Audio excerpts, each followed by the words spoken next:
Hello and welcome back to the Anime Scaling Bureau, assessing the very best to find the strongest in all of anime. Today we're investigating the man who proves you can retire from killing, but you can't retire from being terrifying. A man who traded his assassin days for running a convenience store, yet could still dismantle an entire SWAT team without changing expression. This is none other than Taro Sakamoto. Once upon a time, Sakamoto was the top hitman in Japan, the assassin of all assassins. His name alone made even the underworld's best pause before taking a job. Then one day, he fell in love, got married, had a kid, and decided to hang it all up. But now he's a slightly overweight, friendly shop owner. But here's the thing, his body may have changed, his life may be quiet, but his skill set is completely intact. So let's see what we've uncovered about Taro Sakamoto in today's investigation.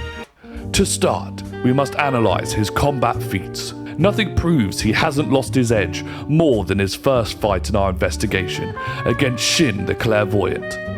On paper, this should have been Shin's fight to win. After all, he can read the minds of his opponents. But he underestimated the overweight shopkeeper. Sakamoto can make calculated decisions without conscious thought, creating unpredictable chaos that completely overpowered Shin with incredible speed and power. Later on, he faces a deadlier threat, Boiled, an explosive expert who initially gained the upper hand against Sakamoto. But we at the Bureau witnessed something incredible. Sakamoto shed his excess weight in an instant, returning to his prime fighting form. This allowed him to break Boyle's high-powered equipment with his bare hands and catch high-speed projectiles with delicate precision. Incredible indeed. But then came his deadliest foe, Kashima. More machine than man, Kashima had replaced 70% of his body with high-powered weaponry, making him practically immortal. This fight showcased the true speed and power of Sakamoto's style. He maneuvered Kashima into a tight train compartment, trapping him before unleashing a barrage of punches with no escape. Perhaps in the hands of an expert like Sakamoto, the real weapon is the man himself. Yet, Sakamoto's physical resilience is just as terrifying. He takes hit from trained assassins and keeps fighting like nothing happened. His pain tolerance is absurd. He's been stabbed, slammed into walls, caught an explosion, and only gets up and keeps going. Sure, he might wince for a moment, but then he gets right back to dismantling his opposition. With all that said, how does he do when it comes to intelligence and tactics? There's a reason Sakamoto is considered the best there ever was. His natural instinct and lightning-fast decision-making make him a nightmare for any assassin, even those on his own level.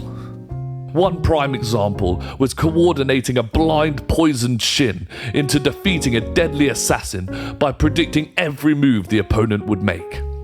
His speciality is close quarters combat, but ranged enemies can make for more of a challenge, especially when it comes to snipers like Hisei, who uses ricochet bullets to subdue his opponents.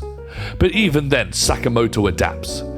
He can throw projectiles with sniper-level force and accuracy, without a scope, barrel, or firing mechanism. The level of coordination and environmental awareness required for that kind of precision takes years to master.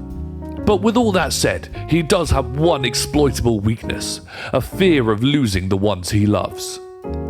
Threats towards his wife and daughter can make him lose focus or rush an attack, giving an opponent a chance to strike. But still, given his instincts and intelligence, very few could actually take advantage of that opening.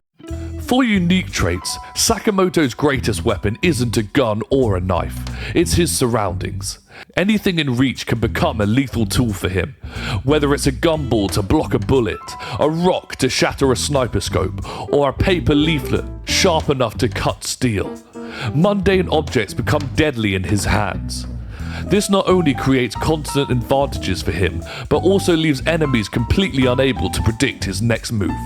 So finally, where does all of this rank him in our threat level system? Sakamoto is lethal in close quarters, deadly at range, and nearly impossible to surprise. However, against magic users or universe-breaking powers, the kind found at God tier, alongside characters like Albedo or Luffy, he's outmatched. So with that said, we would have to place Taro Sakamoto at threat level hero.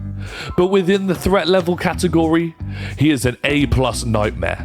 Many match his power, but few can match his durability. It would take someone with truly absurd endurance, like Mash Burndead for example, to beat him outright. If the day ever comes where he sheds the retired label and fights at his absolute peak, the gods themselves might have to watch their backs. But for now, Sakamoto is an A-tier threat level hero. Let us know where you would place him in our rankings and who we should investigate next. Thank you for watching another episode of the Anime Scaling Bureau.